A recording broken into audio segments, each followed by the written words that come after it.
Assalamualaikum warahmatullahi wabarakatuh.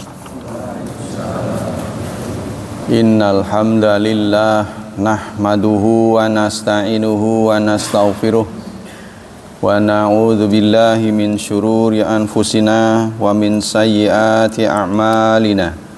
May yahdihillahu fala mudhillalah wa may yudlil fala hadiyalah.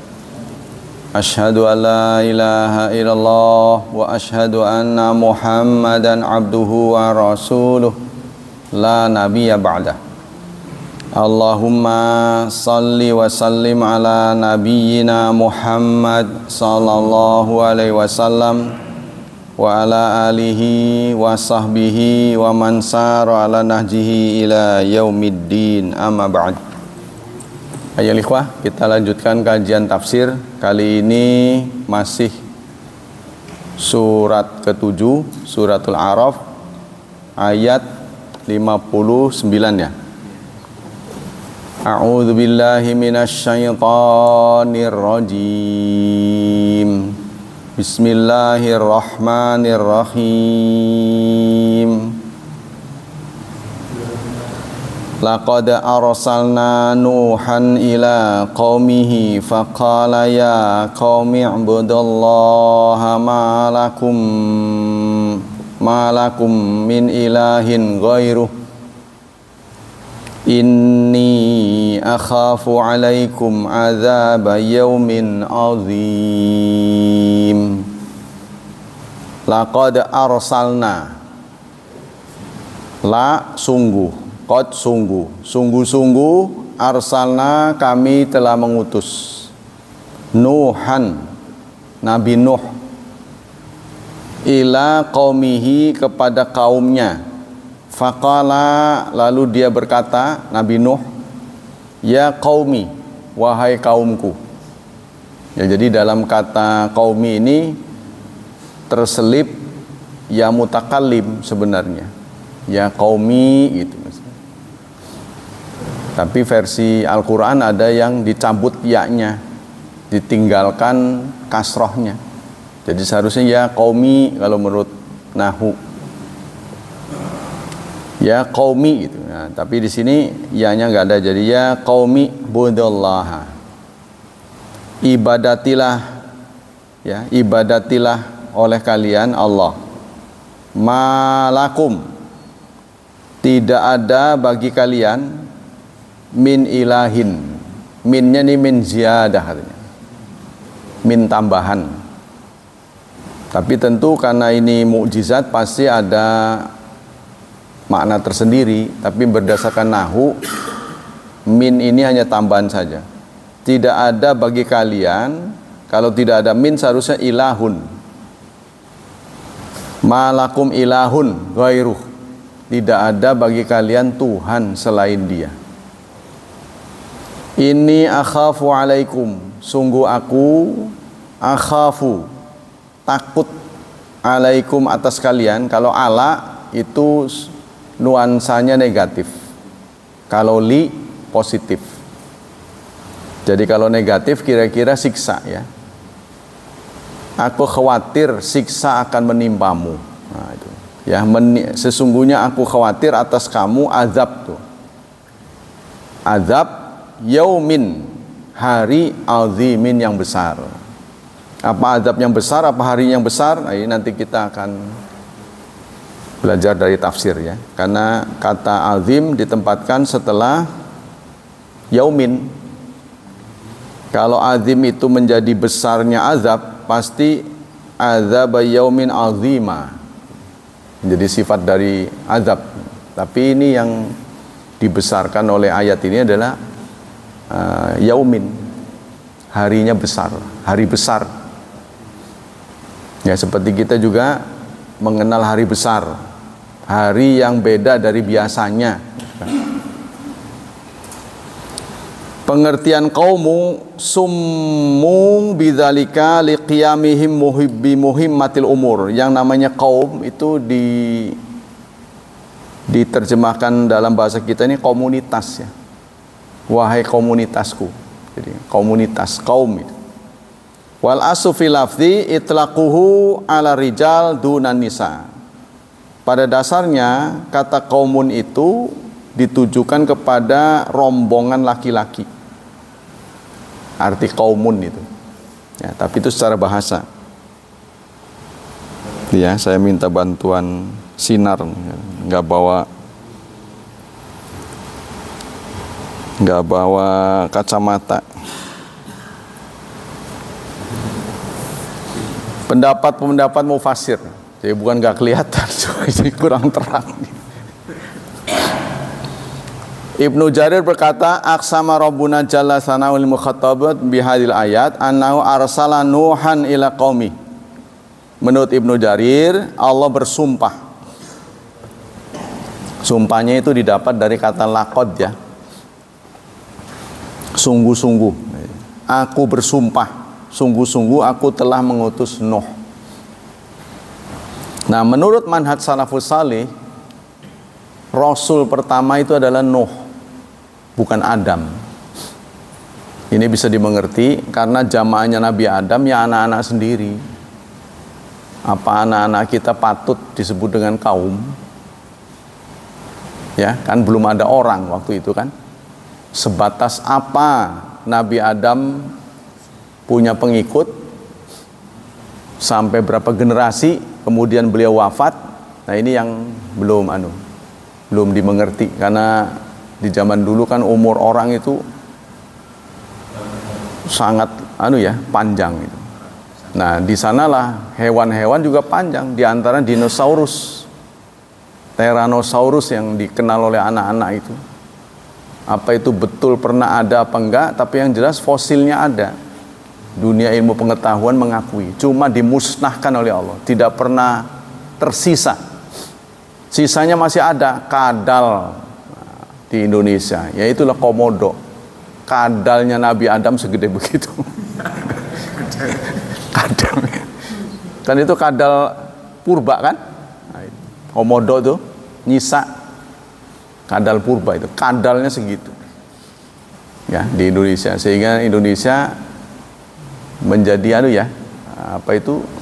keajaiban dunia ya. Komodo berhasil diangkat menjadi keajaiban dunia setelah Borobudur gugur. Borobudur gugur menjadi keajaiban dunia. Kenapa tuh? Karena pernah diperbaiki gempa itu. Pernah gempa tuh. Kalau Anda sekarang menyaksikan Borobudur itu banyak sekali fosil-fosil ya, bekas reruntuhan yang diperbaiki. Jadi yang lama-lama itu udah pecah, dibikin lagi yang baru. Nah, itu sudah tidak original. Itu dianggapnya sudah tidak perlu jadikan barang antik. Nah, yang masih hidup yaitu komodo. Kita lanjutkan. Ya qaumi ilakum munzirun ba'suhu wa mukhawifuhum sakhatahu. Tugas dari Nabi Nuh ini adalah munzir, sebagai pemberi peringatan. Dan salah satunya mukhawif, memberi efek takut. Ya. Min sakhtahu atas kemurkaan Allah. Karena urusan-urusan gaib ini susah diceritain. Syukur percaya, nggak percaya ya nanti akan tanggung akibatnya. Karena masalah gaib ini tidak bisa diakses oleh manusia. Nggak bisa diakses oleh ilmu pengetahuan dengan cara apapun. Ciri gaib itu ada 3. Pertama, tidak bisa diriset. Kita tidak bisa melakukan penelitian. Surga ada di mana, berbatasan dengan apa, luasnya seperti apa. Yang kedua, tidak bisa dilakukan ujian, diuji, eksperimen, nggak bisa. Iya bener tah, ada azab kubur, yuk jajal dulu yuk, jajal, nggak ada yang mau, ya kan? Teman-teman kita yang sudah duluan nggak pernah cerita, kan susah jadinya. Apa ya bener ada apa enggak? Walaupun disalam juga nggak dijawab. Nah, yang ketiga, tidak bisa berdasarkan empiri, pengalaman. Tidak bisa diuji, tidak bisa berdasarkan pengalaman. Itu yang susah. Masalah gaib ini. Sehingga anak-anak muda orang andel. Apa ada kaitan durhaka dengan ketidakberkahan? Ada kaitannya enggak? Kedurhakaan dan dengan ketidakberkahan. Ada enggak kaitannya? Kok kenapa orang-orang Eropa pada durhaka je berkah kedelengiku? Makmur. Kenapa? Karena mereka menggunakan ilmu. Ya kan? Kita menjadi kuli di negeri sendiri, kan bikin malu sebenarnya. Yang punya kita, tapi kita yang jadi buruh. Harusnya kita yang jadi majikan, mestinya, kan? Tapi kita menjadi buruh, apalagi ini besar-besaran. Orang-orang, proyek-proyek KS sudah sebagian dijual lagi. Yang punya bangsa asing kerja di sini, yang jadi buruh kita. Waduh lah ya. Kalau menurut saya mengisi-nisinakan sebenarnya sih, tapi apa boleh buat sih? Nggak ada cara lain. Apa boleh buat ini? Ala ibadati ghair faqala liman kafara. Lalu Nabi Nuh berkata kepada yang kafir, ya qaumi ibudillah, wahai kaumku ibadatilah Allah. Ibadat itu apa sih? Ibadat itu dalam kata singkatnya itu iqamatuddin. Ibadah itu apa? Iqamatuddin, menegakkan ajaran Islam. Itu. Anda peduli pada Islam enggak? Kalau Anda peduli, berarti Anda ibadah. Orang-orang sana enggak peduli. Mau masjid itu menceng, mau bersih, mau kotor, sebodoh. Mau ada pengajian, mau enggak, mau ibadah, mau enggak, sebodoh. Tapi giliran nanti nyari suara, itu boleh itu. Ya kan? Kalau sudah dapat suara, tinggal lagi. Dadah. Terima kasih. Hanya sebatas itu. Karena orang Islam itu diajari akhlak sehingga tidak mudah suudzon, selalu husnudzon. Nah, kelembutan keberadaban orang Islam ini sering dimanfaatkan oleh orang-orang yang licik. Itu yang susahnya itu. Sehingga orang yang beradab selalu tidak licik.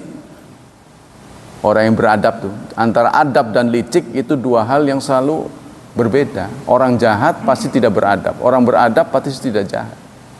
Orang beradab pasti sopan, orang baik sopan, tidak mudah curiganan. Gitu kan? Tapi curiganan ini sering dimanfaatkan oleh musuh-musuh untuk dikibulin terus, dicipoain terus, digocek terus. Aduh udah. Setelah ketul gitu. Kerok. Alladzi qala lahul ibadah wa dzallu lahu ta'at, dan meminta agar taat kepada Allah. Wakhda'u lahu bistikana, serta tunduk dengan tenang, jangan gusar. Ini isi dari dakwah Nabi Nuh. Wada'u ibadata siwahu, dan tinggalkan ibadah kepada selain dia, minal andad wal aliha, yaitu dari andat, tandingan-tandingan. Kemarin sudah disebutkan apa yang diibadati selain Allah itu jibti dan togut. Kalau bentuknya hidup namanya togut, yang dimuliakan tuh, ya, yang dituhankan oleh manusia. Kalau bentuk yang dituhankan itu hidup namanya togut. Kalau benda mati namanya jibtun. Kita ini makhluk Allah yang terbaik. Allah menyatakan laqad khalaqnal insana fi ahsani taqwim, terbaik, bahkan melebihi malaikat. Wih, sombong amat. Malaikat saja ditugasi untuk menjaga kita. Siapa yang lebih baik, yang dijaga apa yang menjaga? Kita dirondai sama malaikat. Ma yalfidhu min qaulin illa ladaihi raqibun atid. Tidak ada sesuatu yang dilafadzkan oleh manusia kecuali di kanan kirinya ada raqib dan atid. Bayangin itu. Nah, sekarang kita mencipta benda, seharusnya ciptaan itu tunduk kepada pencipta. Contoh yang sederhana, AC. Kita memproduksi AC. AC kan tunduk pada kita. Tet, mati. Nanti hidup sejam aja, bisa kita atur. Dingin, panas. Itu benar karena dia dicipta oleh kita. Tapi mengapa sekarang kita buat patung yang tidak berfungsi, tidak bergerak sama sekali? AC masih bisa bergerak begitu-begitu. Kalau dilistriki. Ini patung tidak bergerak. Tapi kita sembah-sembah, kita kasih makanan. Diperiksa dari pagi sampai sore, nggak disentuh sama sekali. Aneh gitu. Ya, jadi Allah melihat kita kok aneh. Tuh. Perdana Menteri India mengeluarkan aturan tidak boleh potong sapi. Sapi nggak boleh disembelih. Karena kalau menyembelih sapi itu artinya menyembelih Tuhan mereka. Apa yang terjadi sekarang? Sapi over populasi. Wah, di jalan-jalan berak di sana, berak di sini. Ya Allah. Nah, itulah.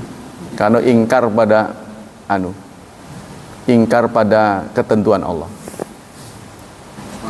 Iya, nggak boleh. Nanti dibunuh. Nah, kalau orang Bali pinter, dia nggak makan tapi dijual. Jadi motongnya nggak ngeliat gitu. Tapi kata orang Bali yang jadi Tuhan itu yang putih. Kalau yang bukan putih mah bukan. Katanya gitu. Nah, kita lanjut. Yastajibu alaikum ibadah ghairahu fa ini akhafu alaikum illam taf'alu dzalika adzab yaumin azim. Nah, kata Nabi Nuh, kalau kamu tidak mengerjakan apa yang aku suruh, nanti kamu akan menghadapi azab hari yang besar. Yani adzab yaumin azimin, artinya azab hari ya'dzumu fihi balaukum, yang besar musibahnya. Bukan harinya. Lah, hari besar sama hari nggak besar tuh apa bedanya? Ya kan? Tapi ada peristiwa yang terjadi di hari itu katanya. Bimaji'ihi iyyakum bisaktarabikum. Artinya dengan kedatangan hari itu, pada hari itu datang, ya, Allah pun datang dengan kemurkaan. Nah, kita masih sehat, kita masih waras, kita masih normal. Itu nggak pernah merasa akan adanya kelemahan. Kita nggak merasa ini karena masih sehat, nggak terfikir oleh kita gitu. Suatu saat kita akan lemah, ya. Kalau kita masih normal sekarang nih, nggak kepikiran bakal ada asam urat, ada stroke, ada penyakit-penyakit yang tidak diduga saat kita masih sehat. Tuh. Nah, saat itu kena, kita baru kerasa, ya Allah, kok begini ya. Gitu. Tapi itulah, saat hari itu tiba, ya mudah-mudahan sih baik buat kita ya. Artinya kita nggak terlambat, karena kita sudah menyiapkan sejak lama. Tapi bagi mereka yang tidak siap, ya sudah. Karena ada waktu yang tidak bisa diundur, ada waktu yang tidak bisa diulang. Dan kita juga sudah merasakan, yang dulu nggak belajar tajwid, belajar di waktu tua, sampai melat ke sana juga nggak bakal bisa. Pelat sana, pelat sini, mau dipantek tuh gimana? Apa mau dikerik pakai cincin emas tah malam Jumat, tetap aja nggak bisa. Itu udah terlambat karena ini. Apa itu pita suaranya? Urusan tajwid tuh nggak bisa. Kita lanjut. Wa qala Razi ilam anna akhafa lama anna ta'ala lama zakara fi taqrim mabda wal ma'ad dala ila zahira wa bayyinatin kahira wa ibrahim bahira atamaha atba'aha bi dzikri qasus anbiya alaihi salatu wasalam wa fi fawaid. Kata Ar-Razi, ayat ini memberikan beberapa manfaat, beberapa kesimpulan. Nah, ini kata Ar-Razi. Pertama, at-tambi anna ayradan nas ala qabuli hadidil dalail wal bayinat laisa min khawasi qaumi Muhammadin sallallahu alaihi wasallam. Mengingatkan, ya, ayat ini mengingatkan bahwa tujuan manusia untuk menerima dalil ini bukan khusus kaum Nabi Muhammad. Jadi maksudnya ayat ini tidak hanya ditujukan kepada Nabi Muhammad, bahwa kebenaran itu ditolak, ngajak orang benar itu angel, ya, jujur itu ajur, itu bukan berlaku sekarang saja, dari dulu. Nah, ayat ini ingin menyampaikan itu, sehingga ini akan meringankan kita. Oh begitu ya, ringan, sedikit ringan gitu. Gale sing bengen kali, bukan sekarang aja gitu. Ya, sing zaman kuda gigit besi ya begitu katanya. Bahkan yang lain tuh lebih parah. Nabi Yahya tuh sampai di gergaji. Bilal sampai dijemur di tempat yang panas. Udah tahu udaranya panas, nggak dijemur aja udah panas. Ini ya udah hitam. Dijemur pisan, ditindih batu. Ya, bagaimana itu bisa seperti itu? Kita belum sampai segitu. Baru dikata-katain doang, baru pakai lisan. Yang kedua, Allah Ta'ala yuhki fi hadil qisas an akibata amri ulaikal mungkirin kana ila kufur wala'an fid dunya. Allah ingin menyampaikan pada ayat ini akibatnya akan diterima oleh umat yang menentang Rasulullah, ajaran Rasulullah. Ya, mereka adalah kufur. Akibatnya kufur, laknat di dunia. Di dunia akan mendapat laknat. Laknat itu apa? Enggak berkah. Laknat itu tidak berkah. Nah, ini kita harus menguji ya sejauh mana statement ini nih. Kalau Anda saksikan kan, orang-orang di sana yang ingkar kepada Allah, mereka memanfaatkan dunia begitu banyak. Hari-harinya dipenuhi dengan keceriaan. Ya, sementara orang-orang yang ibadah, orang pesantren, waduh, perutnya melilit. Ada yang menetapkan katanya, daging itu makan daging sebulan sekali. Ada yang menetapkan di pesantren itu konsumsi daging sebulan sekali. Sisa-sisanya adalah tempe tahu terus begitu aja. Ada yang begitu. Tapi di tempat lain, di asrama-asrama lain, hidup dengan nyaman. Jangankan kaya, yang miskin juga dapat subsidi. Di tempat lain mah, gitu kan. Saya kan merasakan dua tempat yang ekstrim berbeda. Satu di asrama Katolik, dimanjakan dengan banyak makanan, fasilitas. Yang kedua di pesantren, nggak ada fasilitas. Tidur sampai rengkeng karena tikernya nggak pakai kasur, udah pakai tiker aja, langsung di atas lantai, bangun-bangun rengkeng. Kalau di sana kan empuk ada. Dua tempat yang berbeda. Kenapa ini bisa begitu? Ini kan kalau orang yang nggak ngerti berarti mereka diridhoi, kita enggak. Kan seakan-akan begitu. Kalau ini tidak dilihat dari sisi keimanan ya. Nah, kita lanjut. Wa akibatu amrul muhikin ila daulah fid dunya. Dan akibat orang yang membenarkan kebenaran ini akan bisa merebut daulah tuh. Itu gara-garanya akan menjadi pemimpin negeri yang membenarkan ayat nih. Lah kita kan nggak memimpin, berarti nggak membenarkan. Yang mimpin negeri sekarang justru terbalik, yang jauh dari agama. Deket-deket agama mau narik suara udah dapat, jauh lagi dia. Sampai kapan ini akan terus terjadi? Makanya saudara, saya mau tidak mau harus sering menyampaikan tentang politik, karena buta politik inilah yang menyebabkan orang Islam ini terjajah di negeri sendiri. Dia menganggap soal pemimpin itu bukan urusan agama, musyrik. Itulah penyebabnya. Itu penyebabnya. Kita harus merebut, walaupun dengan cara-cara yang benar. Cara-cara yang benar. Kalau mereka mencontohkan tidak benar, kita contohkan yang benar. Sebab kalau kita menjauhi, jauh dari orang jahat, maka kejahatannya akan semakin menjadi. Nah, kita harus pelan-pelan. Ya sampai kapan ini terjadi, ya tergantung kesiapan kita, kesadaran kita. Nah, kita lanjut.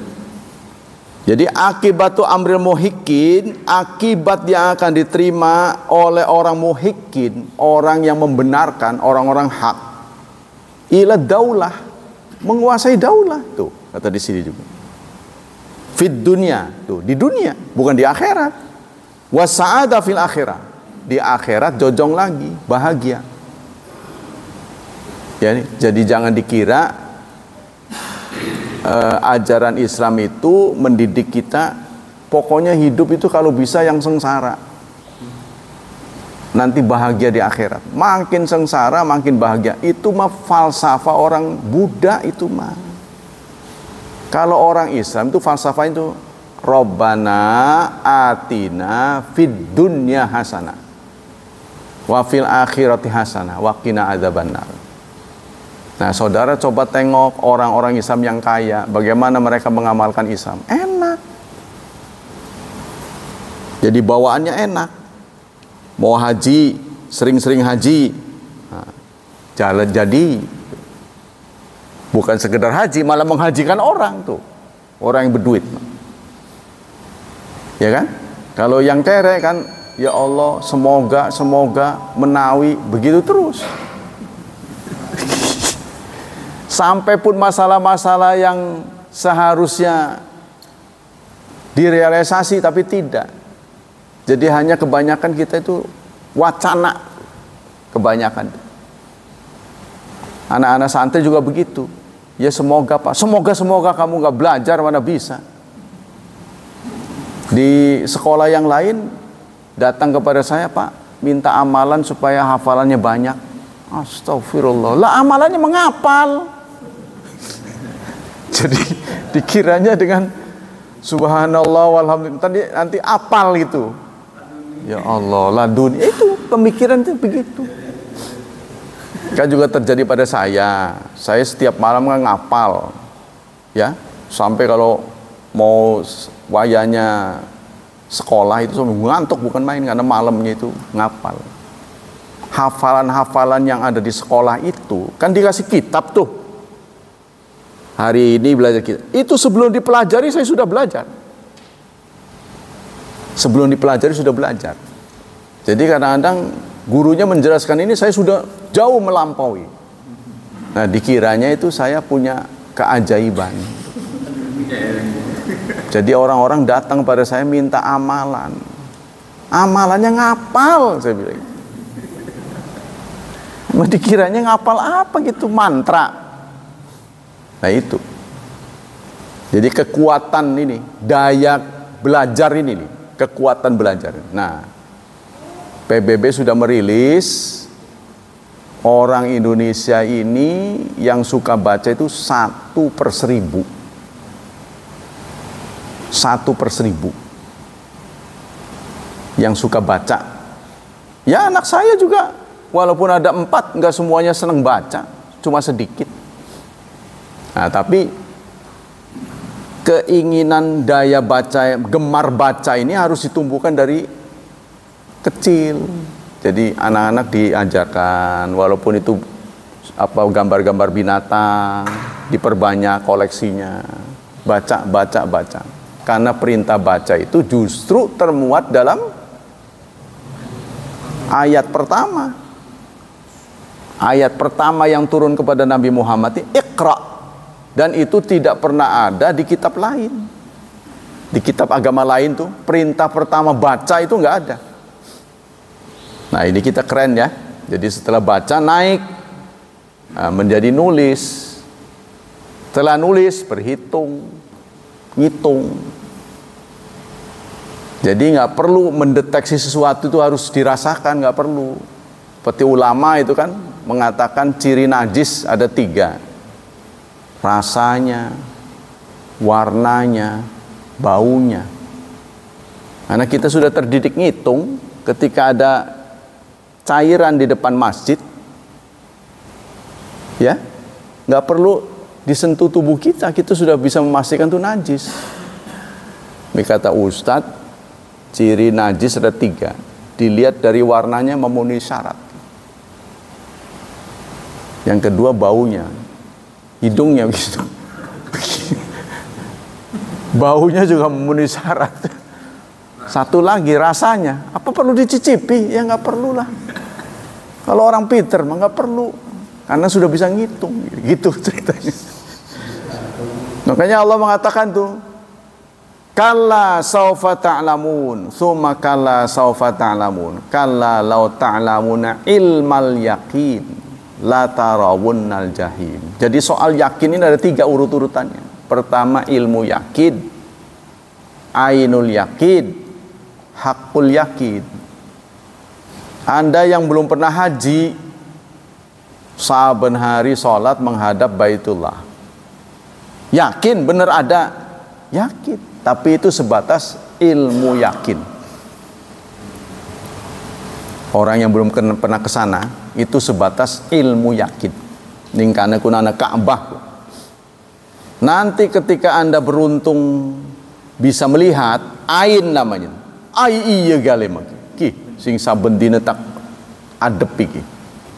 Mustaqbilal kiblat. Kiyen ki barang iki. Gitu kan. Kan kita terharu. Saben hari menghadap nggak pernah lihat gitu. Ainul yakin. Tapi ya kayak apa ya lamun di Demak. Nah, berusaha dia. Iya bener ki. Baitullah. Sebab Baitullah nanti kan akan kembali ke surga. Paling tidak kita pernah memegang benda surga, itu kan? Kan begitu kan? Pernah memandang benda surga, pernah melihat bidadari surga. Pernah nggak melihat bidadari surga? Nah itu orang-orang yang haji yang cantik-cantik itu. Jadi jangan berangan-angan yang lain itu loh. Ya. Jadi ada yang hitam, ada yang putih, ada yang merah. Ya Allah, cantik kayaknya istri kayak kalah. Ya kalau sekarang, kalau dulu kan sama segitu cantik. Saudara bayangkan mana ada tempat yang Anda bisa datangi berkumpul seluruh bangsa di dunia. Cari coba. Anda ke Inggris, ya paling ngelihat orang Inggris dan touring yang ke Inggris. Ya kan? Tapi bangsa Belanda, bangsa Perancis, bangsa yang lain yang ke situ apa enggak? Tapi kalau di Arab itu semuanya ngumpul. Hampir semua gitu, kita nggak pernah tahu. Tapi yang jelas hampir semua di satu tempat kita bisa ngumpul. Dan berhari-hari. Tinggal kita mau aja.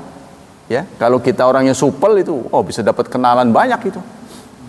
Ya contohnya kan, orang Jepang. How do you do? Nah, gitu. Ya mau tahu bisa jawab tahu enggak gitu. Pokoknya kenalan aja gitu kan. Kan muslim saudara gitu. Kalau kita sifatnya supel, sayang kan kita egois. Yang diperhatiin orang Indonesia aja gitu. Tapi kalau kita supel, wah cepet dapat teman. Sama dengan dunia anak-anak. Dunia anak-anak ini kan tidak kenal bahasa, tidak kenal latar belakang. Asal anak-anak ngumpul ya, pulang dia udah dapat teman banyak tuh. Ya, waktu kita masih fitrah, tidak dimuati oleh emosi-emosi egois, milih teman kerabat sendiri, milih kompleks sendiri, milih daerah sendiri, anak-anak ngumpul, wah cepet dapat teman. Itu kalau ngumpul di haji, wah cepet dapat.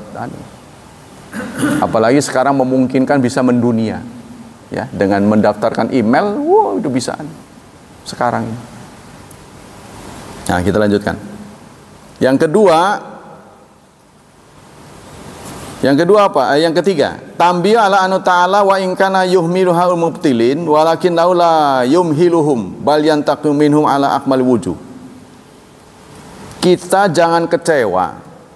Ayat ini mengingatkan kita jangan kecewa bahwa perbuatan mereka yang tidak nurut Allah itu akan dibiarkan. Ya. Jadi Anda jangan terpengaruh. Kita ngapruk sholat sehari semalam 5 kali berkunjung ke masjid. Toh yang nggak berkunjung lebih berhasil, lebih beruntung, lebih kaya. Jangan tergoda oleh itu. Nanti pada waktunya Allah pasti akan menghukum mereka. Cuma belum pas, itu kan? Karena Allah Maha Pengasih, Maha Penyayang, jadi Allah membiarkan memberi waktu pada mereka sampai di ujung hidupnya. Yang keempat, bayanun anna hadhil qasas dalatun ala nubuwati Muhammadin sallallahu alaihi wasallam li'annahu kana ummiyan. Yang keempat, menjelaskan bahwa kisah-kisah ini ya merupakan tanda kenabian Muhammad. Kok bisa begitu? Ya karena Nabi Muhammad nggak sekolah, dapat informasi dari mana? Kalau nggak sekolah kan nggak baca surat kabar, nggak bisa dapat berita dari medsos, tidak bisa berinternet. Dari mana dia tahu? Bisa mengalahkan profesor. Gara-gara karya Nabi Muhammad ini berapa banyak orang menjadi doktor, dibangun UIN dengan berbagai jurusan. Objek materinya Islam, tapi macam-macam, ada dari sisi Qur'annya, suruh hadisnya. Ya, jadi Islam ini kan banyak objek yang diteliti. Dari sisi Qur'annya orang jadi doktor Qur'an. Dari sisi hadisnya doktor hadis.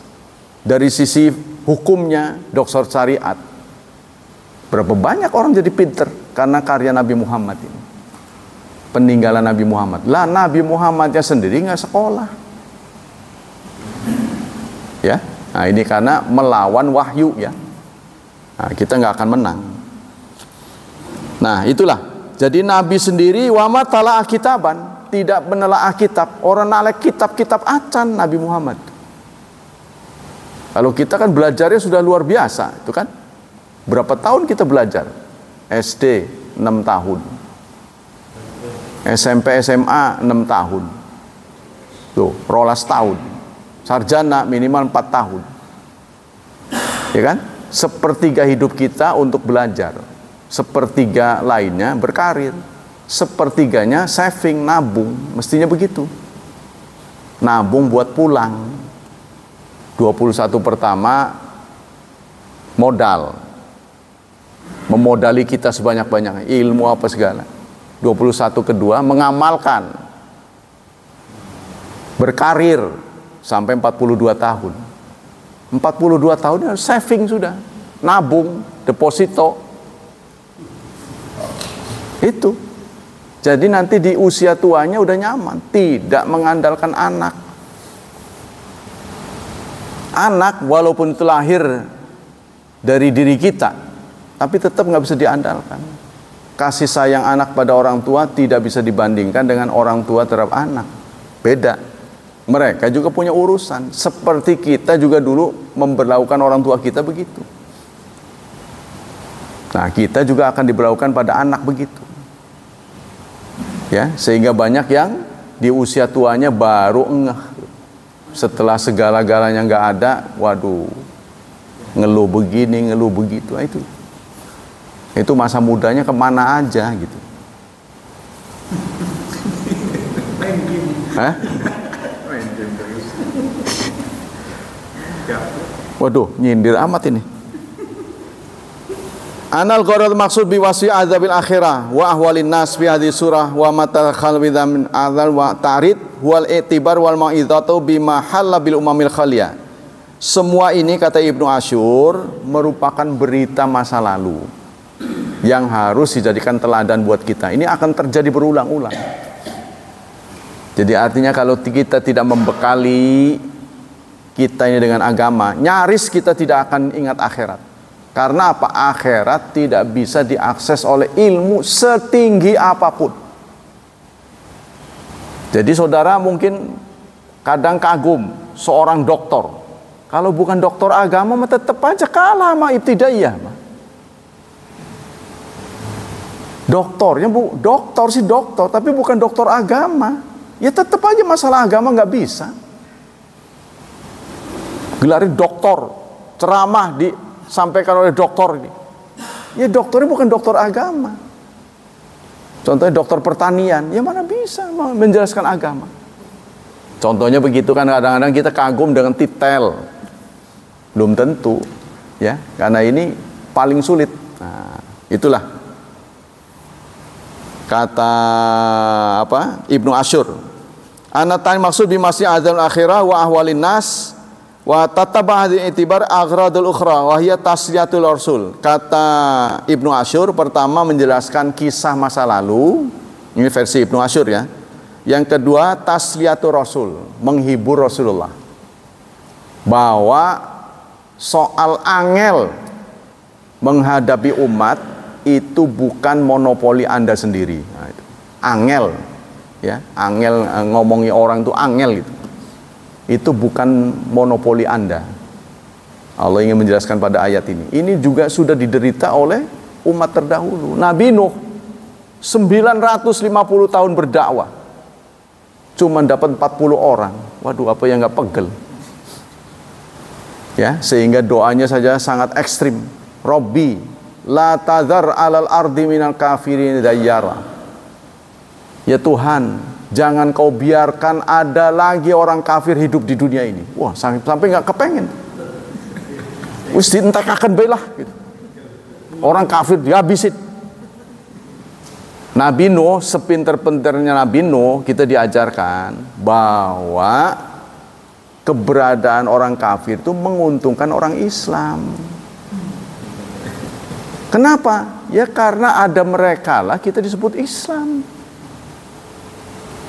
Lihatlah dunia lain yang nggak ada muslim dan kafir. Kebo contohnya, nggak ada kebo kafir, kebo muslim. Kambing kafir, kambing muslim. Nah, kenapa manusia ada yang muslim? Karena ada yang kafir. Gitu.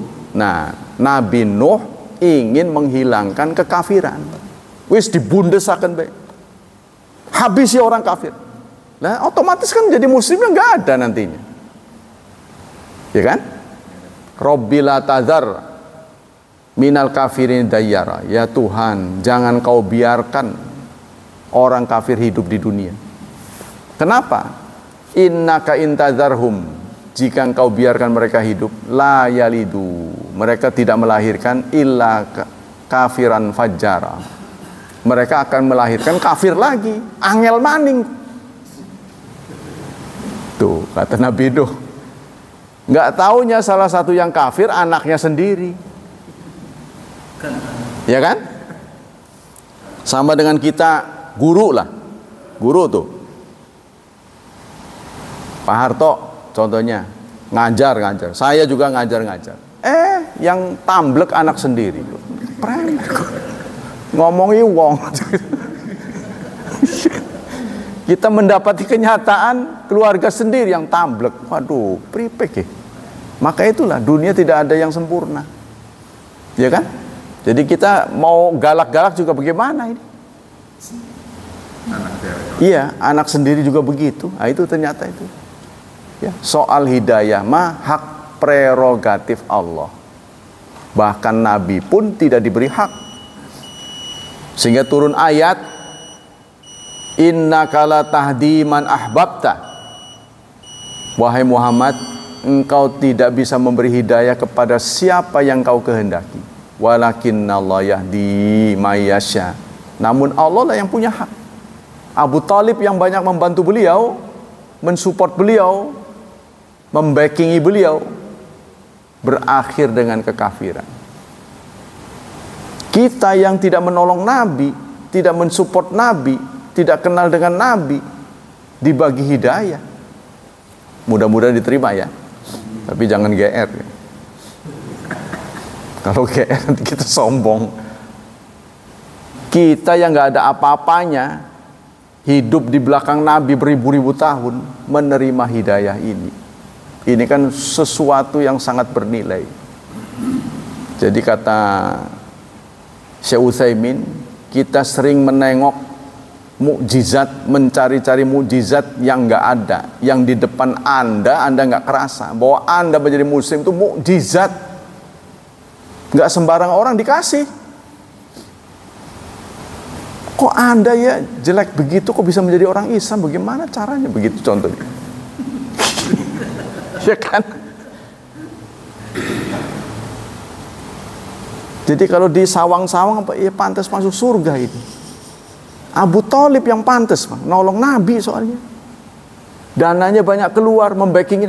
Kok kita kayaknya kok ya Allah memberi hidayah pada kita. Nah itulah suatu mukjizat. Jadi kalau ada mukjizat harus dipelihara baik-baik. Sudah dikasih hadiah itu, yang bernilai, jangan disembarangin tuh. Harus sering dipelihara, digosok-gosok biar mengkilat. Wallahu a'lam bishawab. Kita lanjutkan dengan fatwa-fatwa masih di seputar akikah.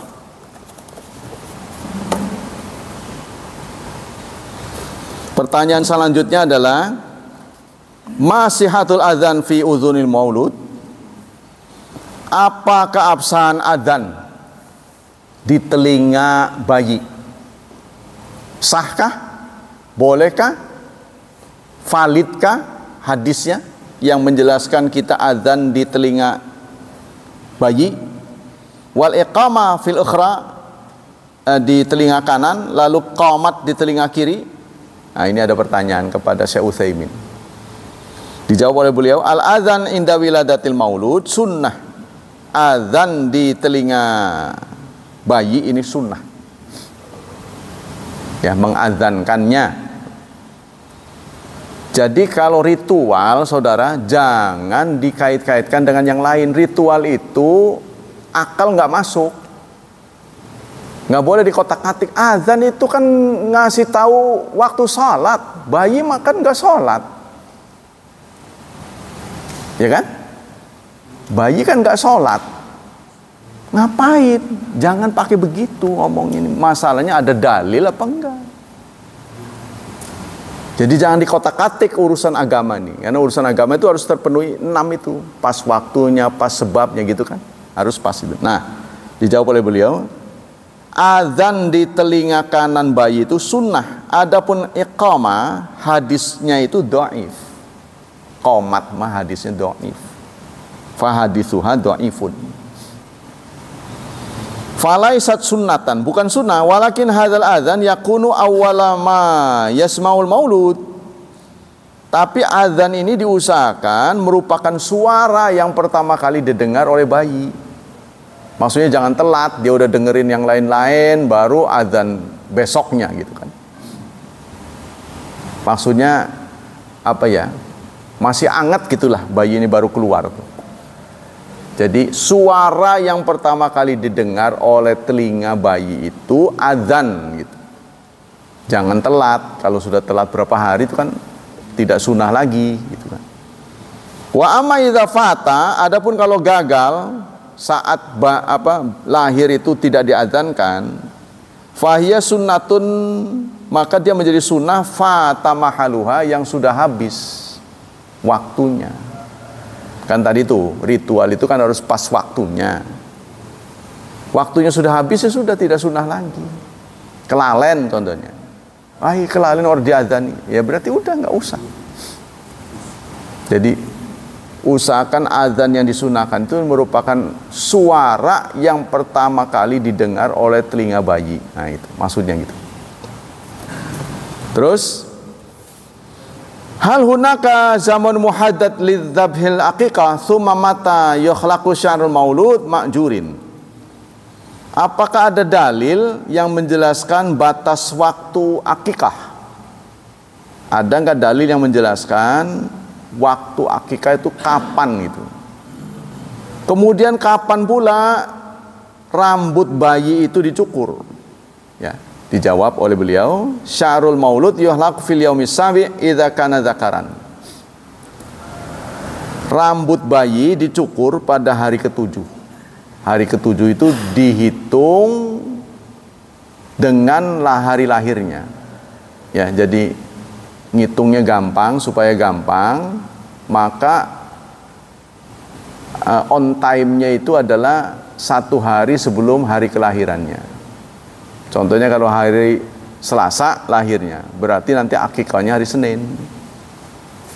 Kalau hari Senin berarti hari Ahad, kalau Ahad berarti hari Sabtu. Sebab dihitungnya kan contohnya dia lahir Ahad, Senin, Selasa, Rebo, Kamis, Jumat, Sabtu itu kan. Jadi akan terhitung ketujuh itu 1 hari sebelum kelahirannya. Ya. Nah, rambut bayi laki-laki ya itu dicukur pada hari ketujuh. Ya, hari yaitu tadi ya. Termasuk hari kelahirannya. Kalau lahir hari Ahad berarti hari Sabtu. Wa amal untha fala yuhlaqu rasuha. Adapun perempuan enggak usah. Perempuan mah enggak usah dicukur. Wa idza huliqa sya'ru ra'sa fa inna yatasaddaq biwazni fiddatan kama jaa fil hadis. Kalau sudah dicukur, maka rambutnya itu ditimbang. Kira-kira berapa berat. Tapi padanannya itu perak, bukan emas. Ya, kira-kira rambutnya itu berapa gram perak. Ya, itu.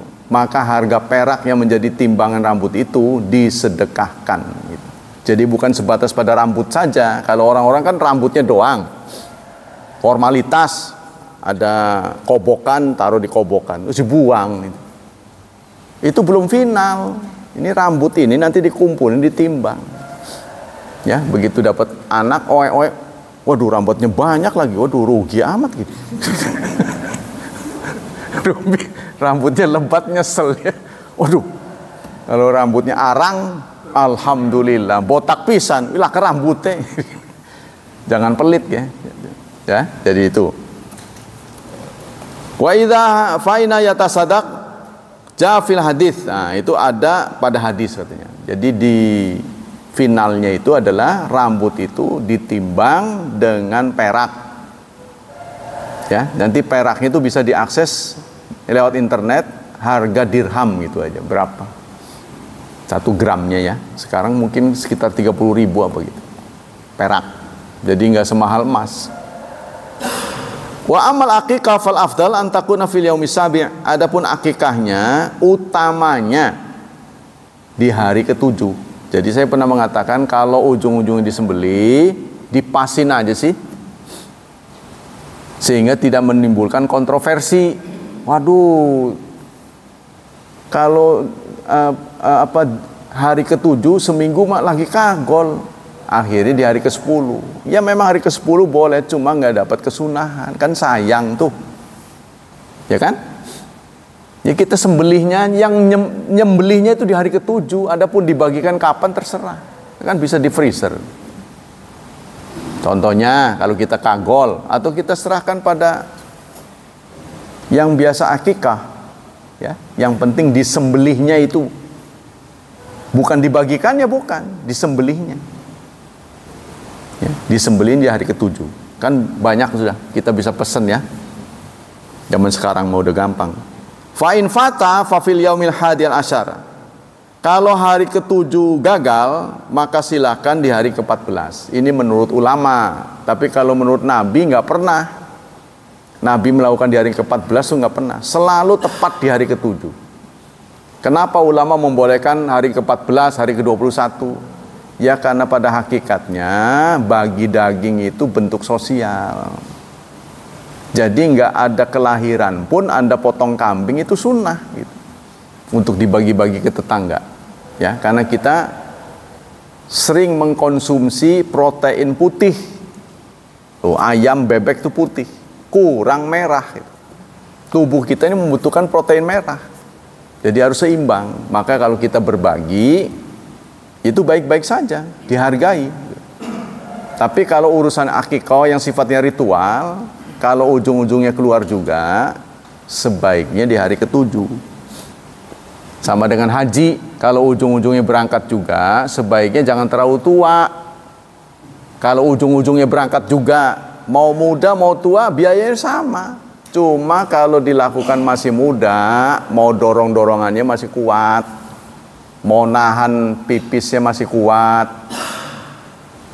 Kan di sana kan suasananya berbeda, makanannya berbeda. Kalau udah kebelet itu bisa 1 jam baru bisa masuk kamar mandi. Kalau pas mah itu, kalau pas longgar mah ya cepat. Tapi kalau pas lagi kumat itu bisa 1 jam baru nyampe ke lobangnya itu. Itu kan mampu nggak nahan segitu? Nah itu kita harus latih. Kalau muda kan enak aja. Fa in fata fa fi ayyi waqtin ala anna la haraj ayat wa aqiqa fil yaumis sadis. Kalau itu pun tidak bisa, kapan saja silahkan. Karena itu tadi, sifatnya sosial. Nah ini rahasia ulama, rahasia kiai-kiai. Sehingga kiai itu mulur-mulur terus. Wingine kulane kelalen, pas ning minggune niku yai. Lah boten apa-apa, kapan saos? Karena bagaimanapun dia kebagian kan? Gitu kan. Bagus-bagus saja. Cuma ini kan membodohi terus-terusan kan kayak rasanya kedosan gitu kan. Orang lain kalau bicara pada Anda bukan tetangga, nggak mungkin bisa menyakiti. Tapi kalau saya tetangga menyakiti, sudah saatnya Anda belajar. Harus dididik gitu. Harus disampaikan yang benar. Soal Anda mau nerima apa enggak terserah. Nanti di hari kiamat saya nggak ketempuan. Kalau orang lain main enak aja, lah bukan tetangga saya ini. Nanti kalau ngomong yang pahit-pahit nggak diundang lagi, kan gitu. Kalau saya mah nggak ada, penting begitu. Mau saudara nentang terserah, mau mundur terserah. Yang penting jangan semua. Nanti kalau semua ya saya ngomong sama tembok, ya kan? Ini sebuah keterus-terangan. Jadi supaya nanti sama-sama enak. Kita di akhirat insya Allah masuk surga saling memberi saksi. Pak Syafi'i, menurut Anda Syarif Hidayatullah baik nggak? Baik. Pak Syarif, bagaimana Anda kenal Pak Syafi'i? Kenal. Gimana menurut Anda? Dia orang baik gitu kan, begitu saling membaikkan. Coba kalau Anda nggak bergaul sama tetangga, nggak kenal saya. Nah itu kan. Itu pentingnya kita berjamaah gitu. Pentingnya yauma idzin tuhadditsu akhbaraha. Pada hari itu bumi akan bercerita. Bumi aja cerita. Iya, saya dulu didudukin. Ngapain dia duduk? Ngaji. Nah, kan dapat nilai itu. Bumi ini. Makanya jangan satu posisi. Kecuali saya. Kalau saya mau pindah-pindah kerok ya.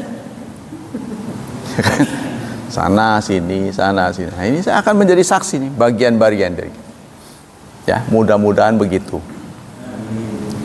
Ada pertanyaan? Tidak ada ya?